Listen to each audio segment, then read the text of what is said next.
చేరువచ్చిన మీ అందరికీ మనందరి ప్రభువును లోకరక్షకుడైన యేసుక్రీస్తు వారి ఘనమైన నామమున నా యొక్క శుభములు వందనాలు తెలియజేస్తూ ఉన్నాను. దేవుడు మనలను ప్రేమించి ఆయుష్ని ఇచ్చి ప్రతిదినము మనలను కంటికి రెప్పలా కాపాడుతూ సజీవుల లెక్కల్లో మనలో ఉంచి ఆయన మన పట్ల చూపుతూ ఉన్నటువంటి అపారమైన కృపను బట్టి ఘనుడైన ప్రభువైన యేసుక్రీస్తు వారి ఘననామమునకే మహిమ కలుగునుగాక. ఆమేన్. మత్తయి సువార్త ధ్యానం 16వ అధ్యాయం. గడిచినటువంటి వారం 25వ వచనం వరకు మనం ఆలోచించాం. ఒకసారి 25 రిపీట్గా మనం ఆలోచించి ఈరోజు యొక్క వాక్య సందేశంలోనికి మనం వెళ్దాం.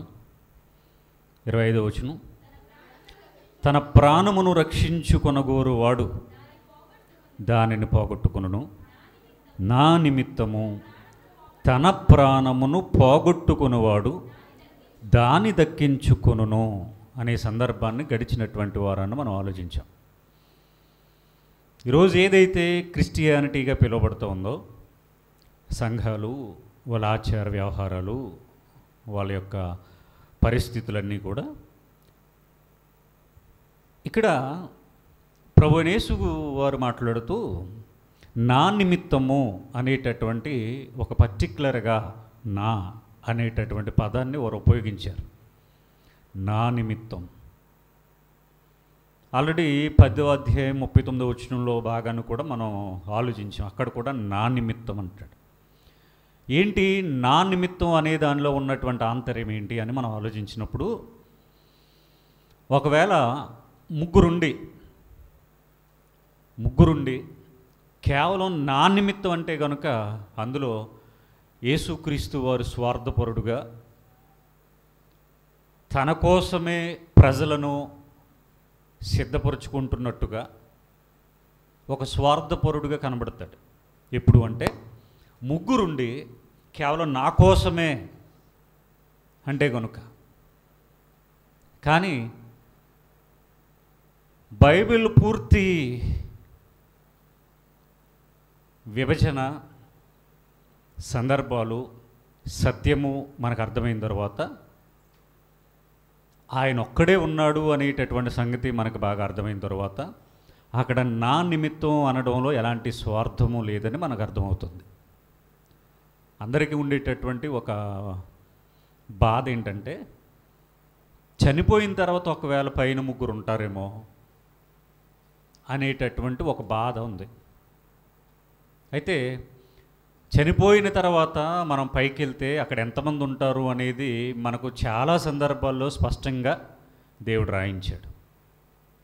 కనుక భూమి మీద ప్రాణాన్ని కాపాడుకోవాలి అంటే ఎక్కువ కాలం బ్రతకాలి, శరీరం అనారోగ్యాలు పాలు కాకుండా కాపాడుకోవాలి, మంచిగా పేరు సంపాదించుకోవాలి, మంచిగా డబ్బు సంపాదించుకోవాలి, ఇలాగ ఎవరైతే భౌతికంగా తన ప్రాణాన్ని కాపాడుకునేటటువంటి ప్రయత్నం చేస్తారో, ఎక్కువ కాలం బ్రతికేయాలని మంచి మంచి వైద్యులను ఏర్పాటు చేసుకుంటారో.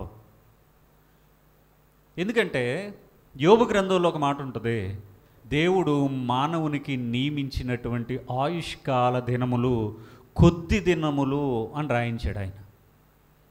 దేవుడు నియమించిందేమో కొద్ది దినములైతే నేను ఎక్కువ కాలం భూమి మీద బ్రతకాలనుకోవడం అది అవివేకం అవుతుంది.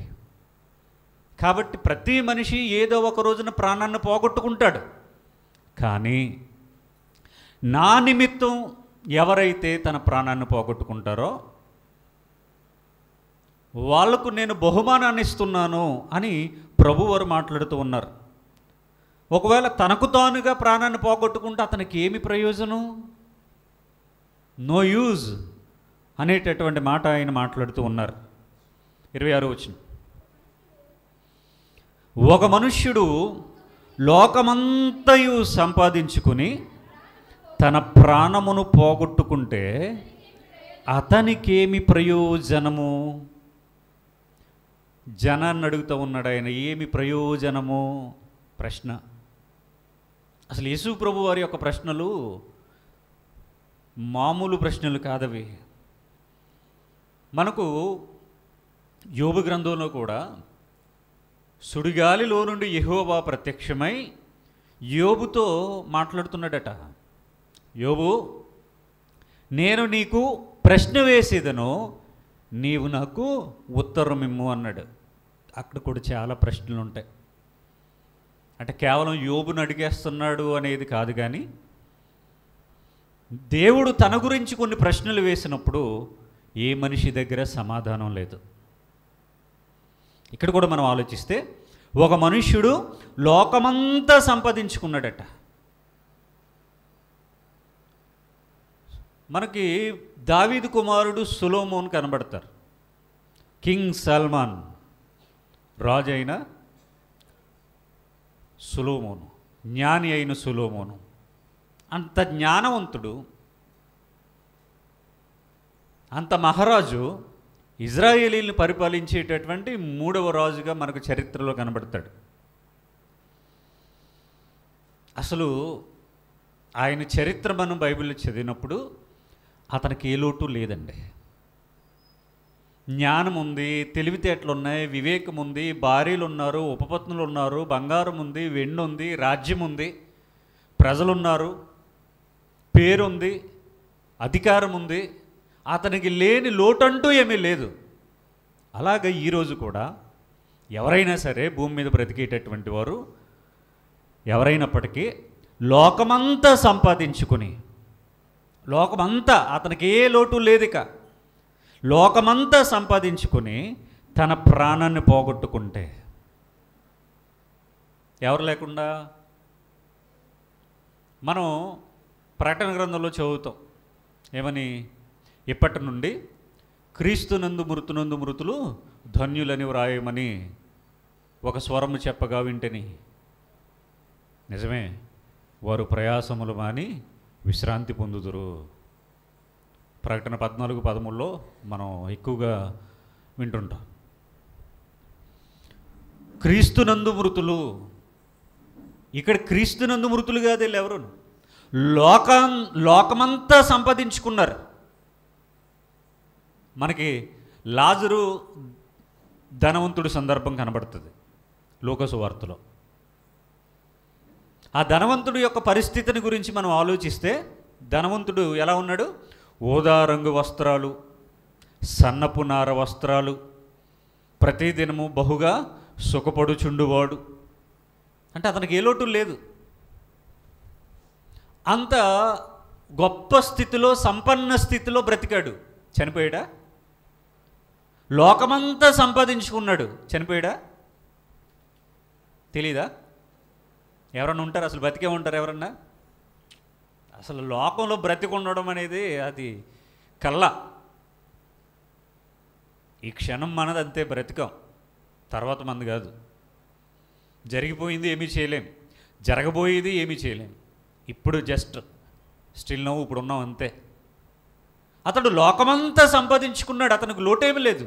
పనివారు, పనికత్తులు, అతను తినాలనుకున్నది, త్రాగాలనుకున్నది, వెళ్ళాలనుకున్నది, సుఖపడాలనుకున్నది, వేసుకునే బట్టలు కావచ్చు, తినే ఫుడ్ కావచ్చు, అతనికి ఏ లోటు లేదు. లోకమంతా సంపాదించుకున్నాడు, కానీ ఎవరిని సంపాదించుకోలేదు?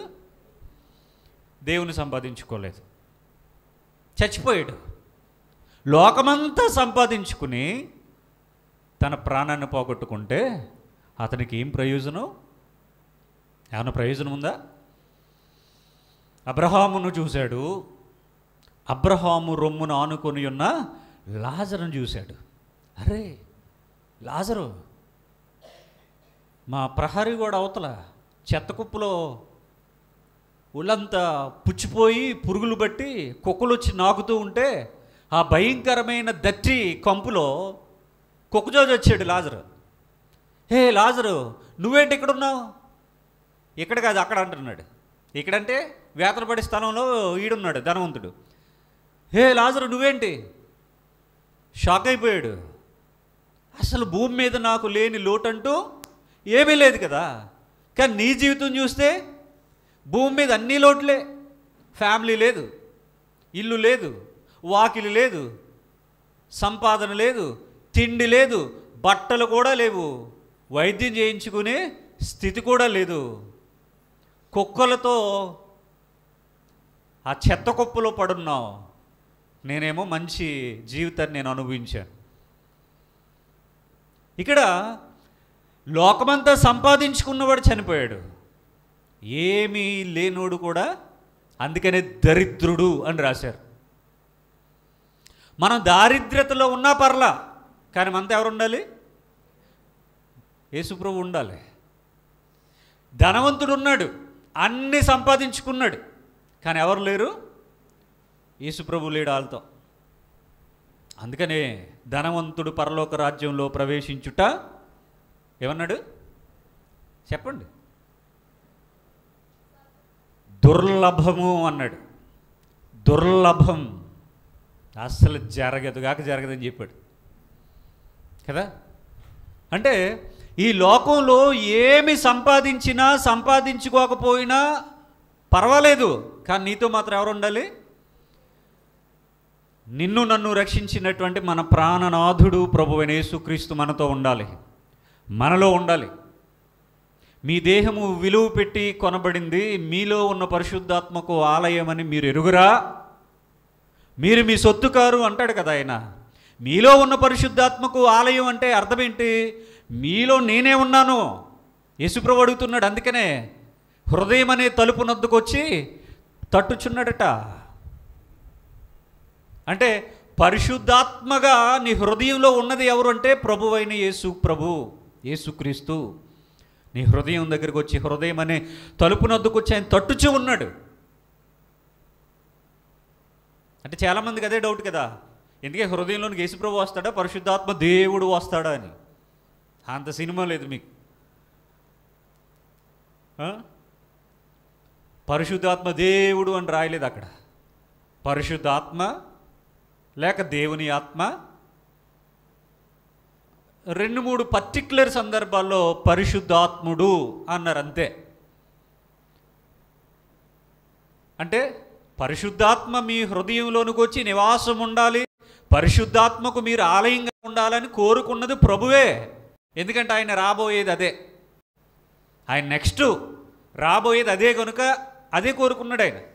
అందుకనే ఒక వాక్యంలో మీ హృదయం అనే తలుపు నొద్దుకొచ్చి నేను తట్టుచు ఉన్నాను అన్నాడు. అంటే పరిశుద్ధాత్మ ఒకసారి తట్టేసి వెళ్ళి ఆ తర్వాత మళ్ళీ ప్రభువు తట్టడాలు కాదు, ఒక్కడే. రైట్. ఇక్కడ మనం ఈ సందర్భాన్ని ఆలోచించినప్పుడు లాజరు అనే దరిద్రుడు ఉన్నాడట, ధనవంతుడు అనే గొప్పోడు కూడా ఉన్నాడు. ఇద్దరు చచ్చిపోయారు. అయితే ఇందులో ట్విస్ట్ ఏంటంటే ఒకడు లోకమంతయు సంపాదించుకున్నాడు, మరి ఒకడు ఈ లోకంలో అసలు ఏదీ సంపాదించుకోలేకపోయాడు. ఎవరు గ్రేట్ అంటారు?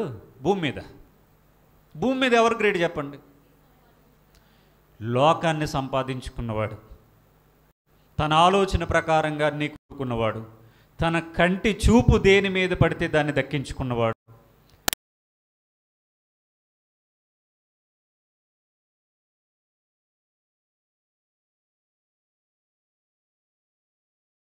నన్ను పోగొట్టుకున్నాడు. దరిద్రుడేమో, దరిద్రుడు అని రాశారంటేనే ఇంకాడు ఎంత దరిద్రుడో. దరిద్రుడేమో ఏమీ సంపాదించుకోలేదు, ఫ్యామిలీ కూడా లేదు. ఒక్క మాటలో చెప్పాలంటే కుక్క చావు చచ్చాడు. ఎందుకు అంటే భూస్థాపిత కార్యక్రమం కూడా జరిగినట్టుగా లేదు మరి. కానీ ధనవంతుడు చచ్చిపోతే వారం రోజులు సెలవులు ఇచ్చారట దేశానికి. అర్థమవడం కోసం చెప్తున్నా. ధనవంతుడు చచ్చిపోతే పెళ్లి బ్యాండ్ ఊరేగింపుతో తీసుకెళ్ళినట్టుగా శవాన్ని కూడా ఊరేగిస్తూ తీసుకెళ్తారు. మన వాళ్ళు కూడా అవుట్లేస్తారుగా, కొన్ని చోట్ల వేస్తారు, కొన్ని చోట్ల వేయరు. అవుట్లు అయితే మన దగ్గర వేస్తారు. కొన్ని చోట్ల డప్పులు దానికి సెపరేట్గా ట్యూన్లో ఆ డప్పులు వాయిస్తూ తీసుకెళ్తారు. అంటే ఈ ధనవంతుడికి అన్నీ బాగానే జరిగాయి బ్రతుకున్నప్పుడు, చచ్చిపోయిన తర్వాత కూడా. ఎందుకంటే ధనవంతుడు కదా మరి. కానీ దరిద్రుడి బ్రతుకేమైంది? కుక్కచావు లాంటి బ్రతుకు వచ్చింది. చచ్చిపోయాడు. ఇందులో ట్విస్ట్ ఏంటంటే, ఒకడు లోకమంతా సంపాదించుకుని చచ్చిపోయాడు, ప్రాణాన్ని పోగొట్టుకున్నాడు. మరి ఒకడు లోకంలో అసలు ఏది సంపాదించుకోకుండా చచ్చిపోయాడు. అయితే లోకాన్ని సంపాదించుకున్నవాడేమో దేవుని సంపాదించుకోకుండా చచ్చిపోయాడు. ఈ లోకంలో ఏమీ సంపాదించుకోలేనివాడేమో దేవుని సంపాదించుకుని చచ్చిపోయాడు. ఏది బెటర్ అంటారు అని అంటాం. అలా ఉంటామా? దేవుని సంపాదించుకున్నవాడు గ్రేట్ అండి అంట. ఆడు దరిద్రుడండి, ఆడికి కూటికి కూడా గతి లేదండి అంటారు. ఆయన చూసే అంటారా? ఇదే కదా నోరు. ఒకే నోటులో నుండి దేవుని స్తుతించే స్తుతిపాటలు పాడతారు, మొగుడిని తిట్టే బూతులు తిడతారు. నాలుగైనా మారుతుందా? సేమ్ అదే. నాలుగులో తేడా ఏం లేదు. ఒకే నోరు, ఒకే మాట, ఒకే నాలుక, ఒకే పెదవులు, ఒకే మనిషి. మనం బాగానే చెప్పేస్తాం, లోకంలో ఏం లేకపోయినా పర్లేదులేండి, దేవుని సంపాదించుకున్నాడు కదా ఇటు గ్రేట్ అండి అంటారు. అలాంటి పరిస్థితుల్లో మనం బ్రతకగలమా? ఉండలేము. అయితే ఈ సందర్భం ఆనాడు ప్రజలకు చెప్పేటప్పుడు వాళ్ళకి అర్థమైందని నేను అనుకోవట్లేదు. ఎందుకంటే ఆయన మాటలు చాలా ట్విస్టులుగా ఉంటాయి. అందరూ ఏమనుకుంటారంటే ఫిజికల్గా, అంటే ఇక్కడ కళ్ళకు అక్షరాలు కనబడుతున్నాయి కదా, అక్షరార్థంగా ఈరోజు క్రైస్తవులు ఏ విధంగా అయితే, క్రైస్తవేతరులు ఏ విధంగా అయితే బైబిల్ని ఆలోచిస్తున్నారో అక్షరార్థంగా, అలాగే ఆ రోజు కూడా ఆయన మాట్లాడినప్పుడు శాస్త్రులు, పరిసయ్యులు, సద్దూకయ్యులు, సుంకరులు, పరిసయ్యులు, ధర్మశాస్త్రోపదేశకులు, పెద్దలు, లేవీయులు, యూదులు, వీళ్ళందరూ కూడా, యాజకులు, ప్రధాన యాజకులు, వీళ్ళందరూ కూడా ఆయన మాటలు ఉన్నట్టుగా తీసుకుని ఆయన మీద కత్తిగట్టి కక్ష కట్టారు. చంపేంత వరకు నిద్రపోలేదు. ఆయన్ని చంపితేనే కానీ వాళ్ళకి మనశ్శాంతి దొరకలేదు. చాలా గ్రేట్ పీపుల్ కదా. కొంతమంది పగలు ప్రతీకారాలు కూడా అలాగే ఉంటాయి. బాప్తిస్మిచ్చి యోహాను విషయంలో పగబట్టినటువంటి హేరోదియా అతన్ని చంపేంత వరకు నిద్రపోలేదు. కొన్ని పగలు అలాగే ఉంటాయి. మొత్తానికి ఈ లోకంలో ఏమున్నా ఏం లేకపోయినా వాక్యాధారాలను బట్టి మనం ఎవరిని సంపాదించుకోవాలి? యేసుప్రభుని సంపాదించుకోవాలి. నువ్వు లోకమంతా సంపాదించుకున్నావా లేదా అనేది ఆ తర్వాత గొడవ. నువ్వు మొట్టమొదటిగా సంపాదించుకోవలసింది, నీ హృదయంలో స్థానం ఇవ్వాల్సింది, నీ మనసులో దేవునిగా కొలవాల్సింది, నువ్వు ప్రేమించవలసింది ఎవరిని? ప్రభువైన యేసుక్రీస్తు వారినే. రైట్. ఈ వాక్యాన్ని ఒకసారి ఆలోచించి ముందుకెళ్దాం. ఒక మనుష్యుడు లోకమంతయు సంపాదించుకొని తన ప్రాణమును పోగొట్టుకుంటే అతనికి ఏమి ప్రయోజనం? ఈ ప్రశ్నకు ఇప్పటి వరకు మనం సమాధానం ఆలోచించాం. ఏంటి ప్రయోజనం అని అడిగాడు ఆయన. నేను కూడా అడుగుతున్నా ఎంత చెప్పి, ఏంటి ప్రయోజనం? ఏం లేదు, నథింగ్, ఏం లేదు. ఒక పాట కూడా ఉంటుంది కదా, ఏం పాట అది? మేడలున్నా, మిద్దులున్నా, పదవులున్నా, చదువులున్నా, పేరున్నా, యేసు లేకపోతే అది పెద్ద బండి సున్నా. బండిని పెట్టడానికి అక్కడ అవకాశం లేక పెద్ద సున్నా అన్నారు కదా. పెద్ద సున్నా అంట, జీరో. యేసు లేకపోతే నువ్వు జీరో, యేసు ఉంటే నువ్వు హీరో. ఆయన నీతో ఉంటే నువ్వు హీరో, ఆయన నీతో లేకపోతే నీకేమున్నా నువ్వు జీరోయే. ఈ లోకంలో అన్నీ ఉంటాయి కానీ నువ్వెవరు అంటే జీరో. అదే చెప్తూ ఉన్నాడు ఆయన. ఏంటి ప్రయోజనం? ఏం లేదు, ప్రయోజనం ఏమీ లేదు. అదే చెప్తూ ఉన్నాడు ఆయన.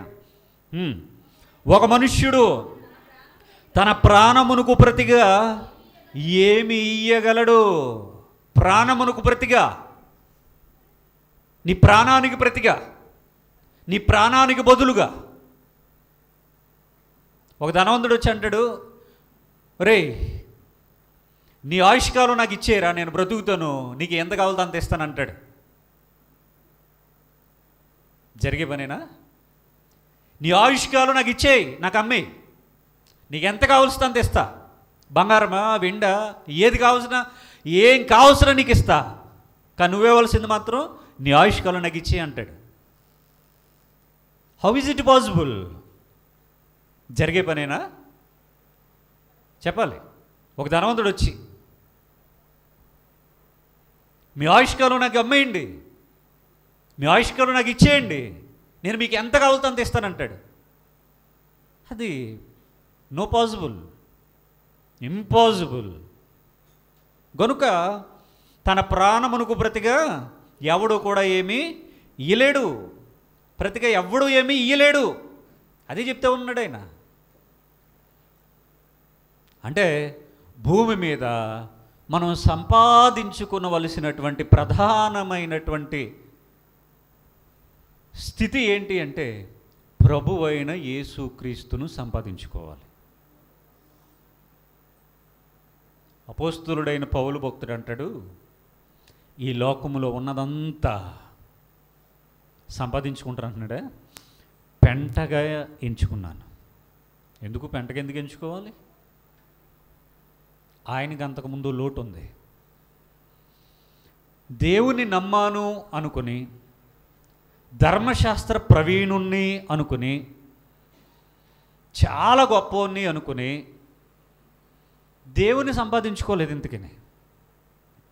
ఆ తర్వాత దేవుణ్ణి సంపాదించుకుని ఈ లోకములో ఉన్నదంతా ఏమన్నాడు? పెంట అన్నాడు. ఇక వాటి మీద ఆయనకు వ్యామోహం లేదు.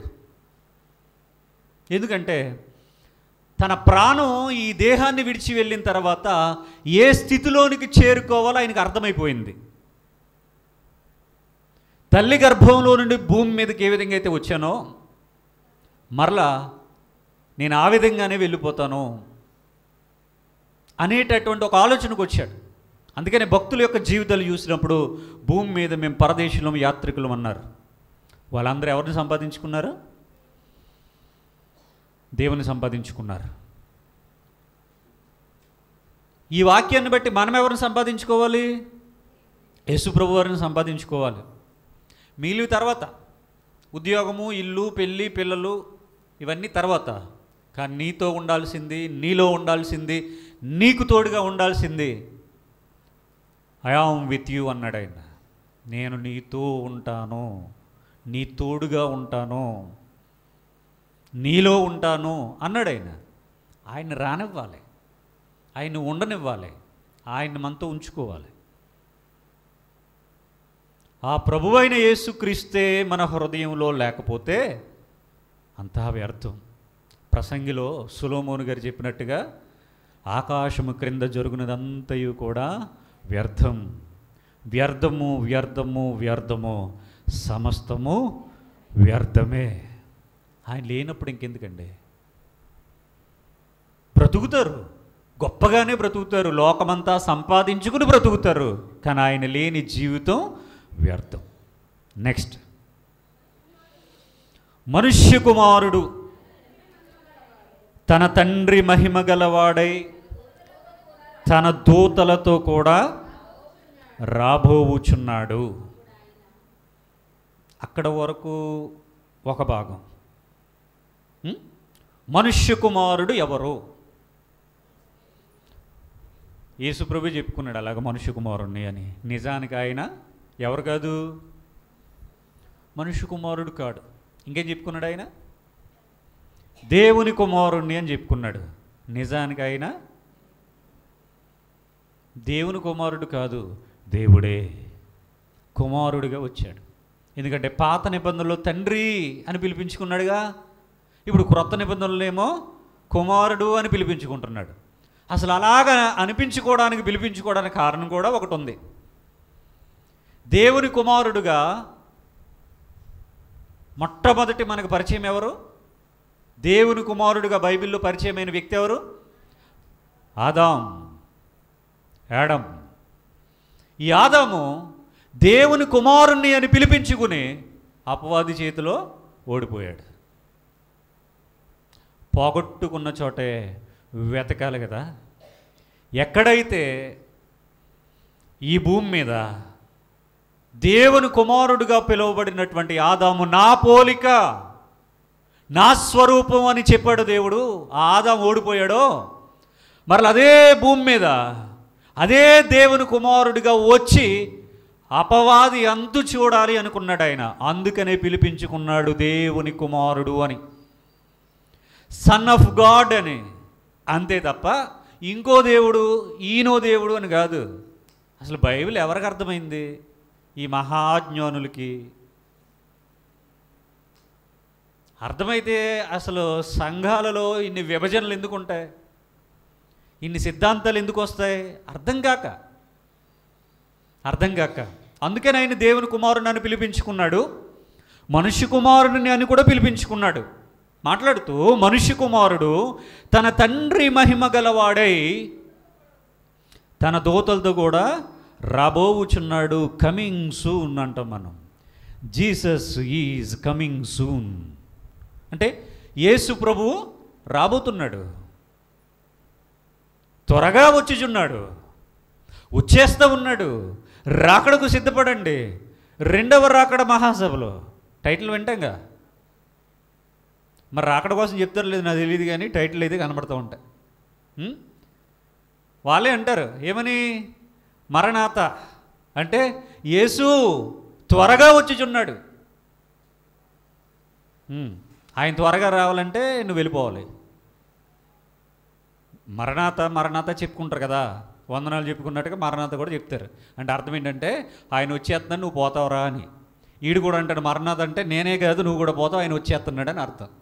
యేసు ప్రభు త్వరగా రమ్ము అని అర్థం, అది మరణాత. సరే, ఇక్కడ మనుష్య కుమారుడు ఎలా వస్తాడట? తన తండ్రి మహిమ గలవాడై తన దూతలతో కూడా రాబోవుచున్నాడు. అంటే ఈ వాక్యాన్ని బట్టి ఏమర్థమైంది? యేసు ప్రభుకి తండ్రి అయిన దేవుడు తన మహిమనిచ్చి భూమి మీదకి పంపించాడు అని అర్థమైంది. అంతేనా? చెప్పాలి. ఈ వాక్యాన్ని బట్టి ఏమర్థమైంది? మనుష్య కుమారుడు తన తండ్రి మహిమ గలవాడై తన దూతలతో కూడా రాబోవుచున్నాడు అంటే తండ్రి మహిమ గలవాడే అంటే పైకి వెళ్ళినటువంటి ఆయన, త్వరగా వస్తానని చెప్పి వెళ్ళిపోయినటువంటి ఆయన మరలా వస్తాడు. వచ్చేటప్పుడు ఎలా వస్తాడు?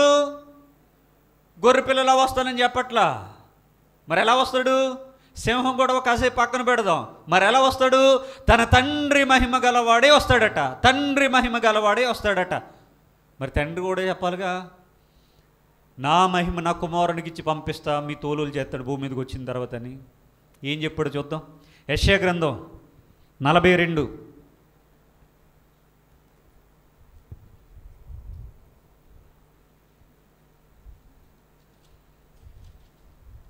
యెషయా గ్రంథం 42వ అధ్యాయము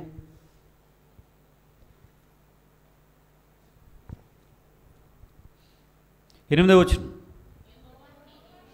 యెహోవాను నేనే, ఇదే నా నామము, మరి ఎవనికిని నా మహిమను నేనిచ్చేవాడును కాను.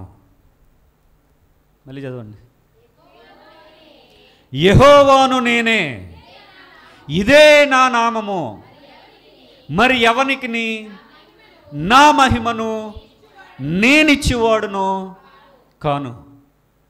అర్థమైందా? ముచ్చటగా మూడోసారి. యూట్యూబ్లో అర్థమయ్యే వాళ్ళకి అర్థమవుతుంది ఇప్పుడు.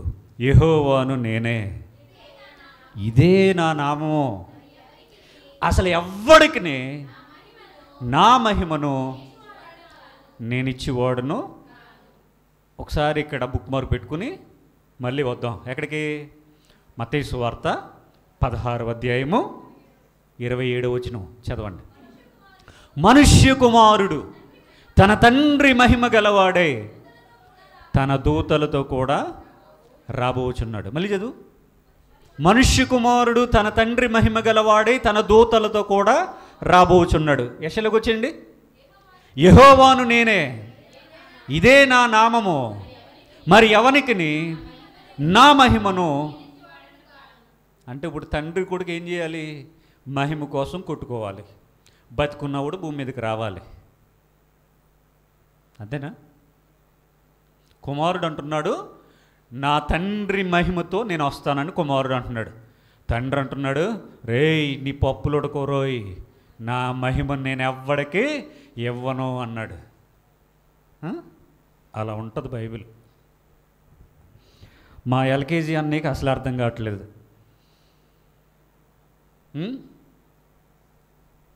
ఓవర్ యాక్షన్ చేయరా అంటే మామూలు ఓవర్ యాక్షన్ చేయడు. సత్యం చెప్పరా అంటే కెమెరా ఆఫ్ చేస్తే మాట్లాడతానంటాడు. అది మా అన్నీ స్పెషాలిటీ. యెహోవాను నేనే, ఇదే నా నామం, నా మహిమను నేను ఎవ్వడికి కూడా ఇవ్వను అన్నాడు. కొడుక్కిస్తావా? నా కొడుకు ఎక్కడ ఉన్నాడు అంటాడు ఆయన. అది మ్యాటర్. ఈ తెలివైన వాళ్ళు ఏమంటారంటే కిందకి చెబితే విగ్రహాలకి ఏమనన్నాడు కానీ కొడుక్కి ఏమనన్నాడా అంటారు. అదే నేను అడిగేది, కొడుక్కి ఎక్కనిస్తానన్నాడు చెప్పాలి. నేను అడిగేది అదే.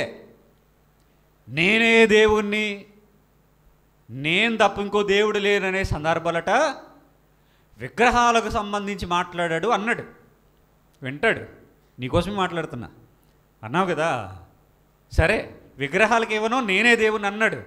నా కొడుక్కి ఇస్తానన్నది చెప్పాలిగా, నాకు కొడుకున్నాడని చెప్పాలిగా. అలా ఉంటుంది బైబిల్. సరే, ఇంకా 48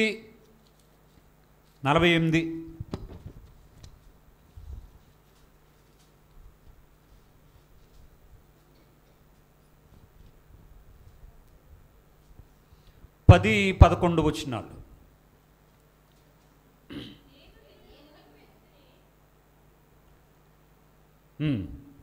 నేను నిన్ను పుటము వేసి తిని వెండిని వేసినట్లు కాదు, ఇబ్బంది కొలుములో నిన్ను పరీక్షించి తిని నా నిమిత్తమే అలాగు చేసేదను.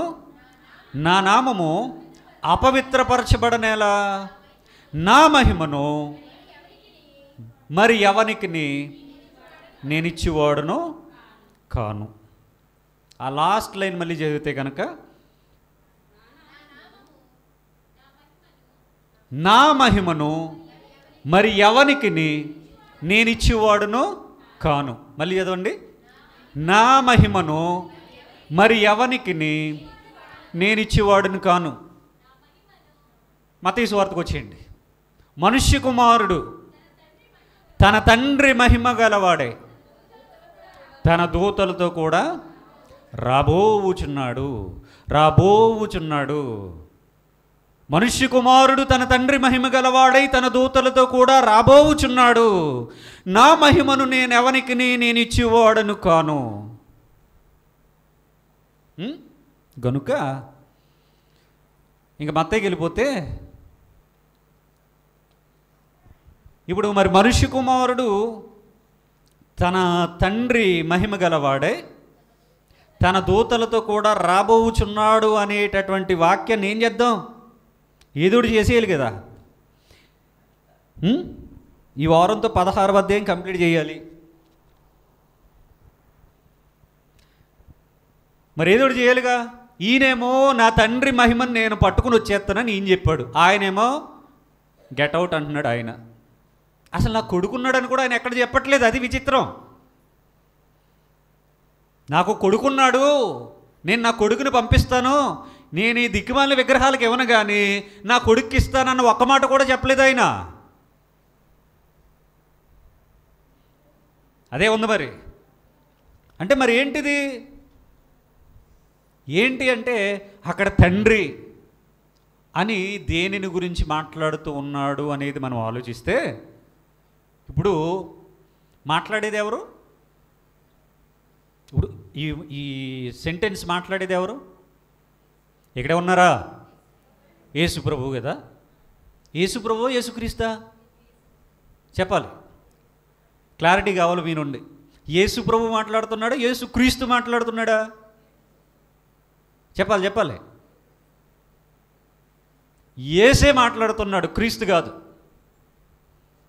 యేసే మాట్లాడుతున్నాడు. యేసు అంటే శరీరం అని అర్థం. అంటే ఏ శరీరమైనా యేసని కాదు, మరలా పర్టిక్యులర్ సందర్భంలో అక్కడ యేసు అంటే మాట్లాడేది శరీరంలో ఉన్నాడు కనుక దేనిని గురించి మాట్లాడుతున్నాడు తండ్రి అని? క్రీస్తుని గురించి మాట్లాడుతూ ఉన్నాడు.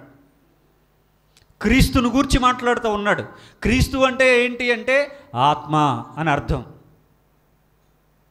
క్రీస్తు అంటే ఉన్నవాడు. ఉన్నవాడు అంటే యెహోవా. యెహోవా అంటే మహిమదేహం, మహిమాత్మ, మహిమాస్వరూపి, మహిమాన్వితుడగు తండ్రి, మహిమాన్వితుడగు దేవుడు. అది యెహోవా అంటే ఉన్నవాడు. ఉన్నవాడంటే క్రీస్తు. ఇక్కడ మాట్లాడేది యేసు. ఆయన ఇంకా క్రీస్తుగా మారలా. అంటే శరీరధారిగా ఉన్నటువంటి యేసు క్రీస్తు యొక్క మహిమ గురించి మాట్లాడుతున్నాడు. యేసు క్రీస్తు గురించి కాదు. శరీరాన్ని ధరించినటువంటి దేవుడు అనగా యేసు క్రీస్తు గురించి మాట్లాడుతూ ఉన్నాడు. క్రీస్తు గురించి అంటే క్రీస్తు అనగా మహిమ. అంటే ఆ విషయాన్ని చెప్తే ఉన్నాడు. నేను రాబోయేది మరలా భూమి మీదకి ఎలా వస్తాను? ఆయన తోలులు చేయడానికి వస్తా, యోధా గోత్రపు సింహంగా వస్తా, మొదటి రాకడ గొర్రె పిల్లగా సాధు స్వభావంతో ప్రేమగా ఈ లోకానికి వచ్చి తీర్పు తీర్చకుండా ఎవరిని కూడా ఏమీ హాని చేయకుండా అందరికీ మేలే చేసి మార్గాన్ని ఏర్పరిచి నేను వెళ్ళిపోతా, మళ్ళీ వస్తా. మళ్ళా వచ్చేది ఎందుకు? యోధా గోత్రపు కొదమ సింహంగా ఈ లోకానికి యేసు ప్రభు రావలసింది ఎందుకు? రాబోయేది ఎందుకు? మరలా వచ్చేది ఎందుకు? తీర్పు తీర్చడానికి. ఆయన సింహాసనం మీద కూర్చుంటే ఈ లోకానికి తీర్పు తీరుస్తానన్నాడు ఆయన. అలాగా కూర్చుని తీర్పు తీర్చేది ఎవరు అంటే క్రీస్తు.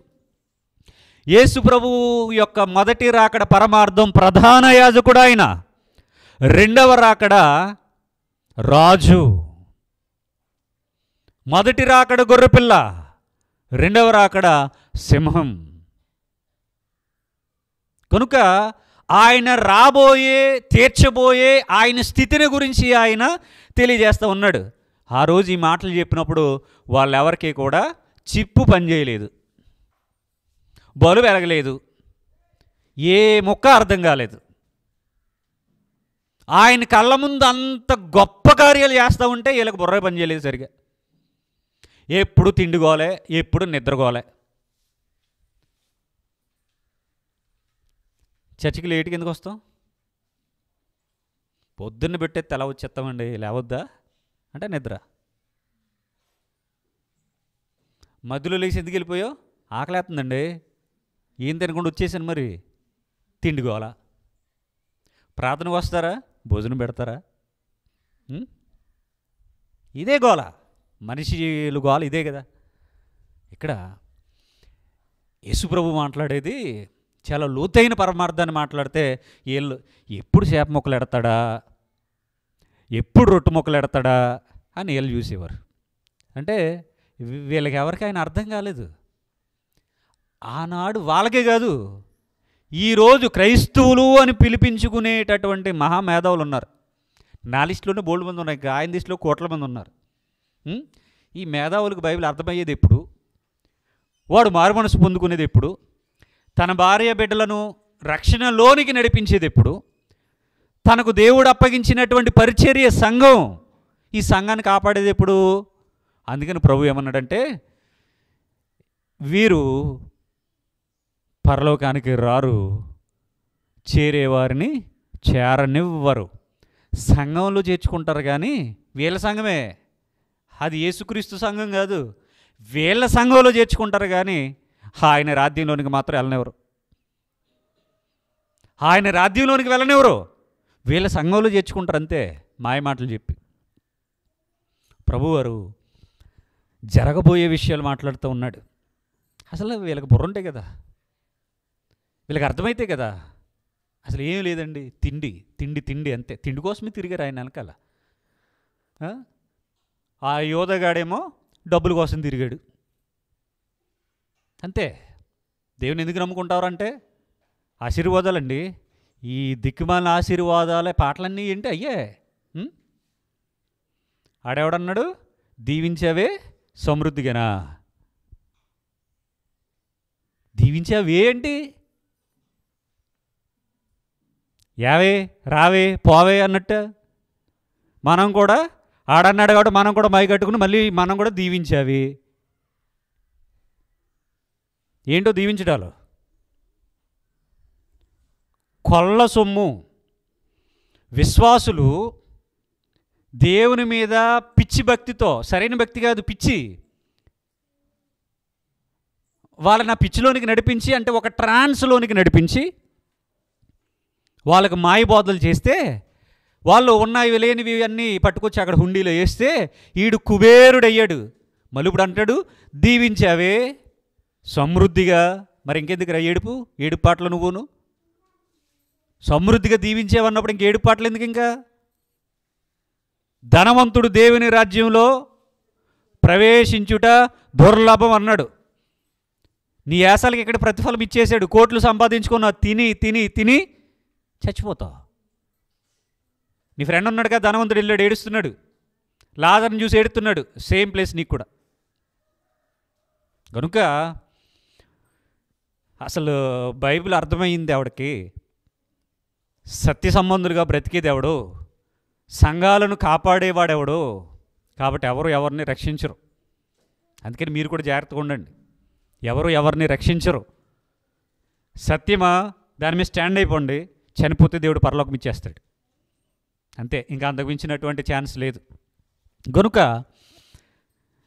ఈ వాక్యం 27 వాక్యం, మనుష్య కుమారుడు తన తండ్రి మహిమ గలవాడే తన దూతలతో కూడా రాబోచున్నాడంటే క్రీస్తు మహిమ గలవాడే వస్తాడు. యేసు క్రీస్తు మహిమ గలవాడే వస్తాడు. అందుకనే క్రీస్తు యేసు అని రాశారు. అందుకనే క్రీస్తు యేసు అని రాయటం వెనకాల ఉన్నటువంటి ఆంతర్యం అది. అప్పుడు ఆయన ఎవడి క్రియలు చెప్పున వానికి బాగా ఎత్తాడట. మామూలుగా కాదు, బాగా. ప్రతిఫలం అంటే అదే కదా. అప్పుడప్పుడు అంటున్నా కదా, రే నేను వస్తున్నాను కదా నీకు బాగా చెప్తానంట. ఆయన కూడా అదే అంటున్నాడు, ప్రతిఫలం ఇచ్చును. స్టైలిష్గా బాగానే ఉంది. నేను వచ్చిన తర్వాత వేసేస్తాను మిమ్మల్ని అందరినీ, మీ చెమడాలు చేస్తాను, మీ తోలులు చేస్తాను అని చెప్పాలి ఆయన. ఎందుకులే భయపెట్టడం పాపం అనుకుని చెప్పట్లేదు అలాగా. అంటే ఇది ట్రాన్స్లేషన్ కదా. అది డైరెక్ట్గా మాట్లాడితే అలాగే ఉంటుంది. భాష ట్రాన్స్లేషన్ చేసి రాసేటప్పటికి స్టైలిష్గా మారిపోయింది. కాబట్టి అందులో ఉన్న ఇన్డెప్త్ మనకు అర్థం కావట్లేదు. అది బాధ. బైబిల్లో ఉన్న పదాలుగా స్టైలిష్గా చదివితే అసలు ఏమీ అర్థం కాదు. నేను వచ్చిన తర్వాత ఉందరా బడితి పూజ అంటున్నాడు ఆయన. అది రాయాలి అసలు.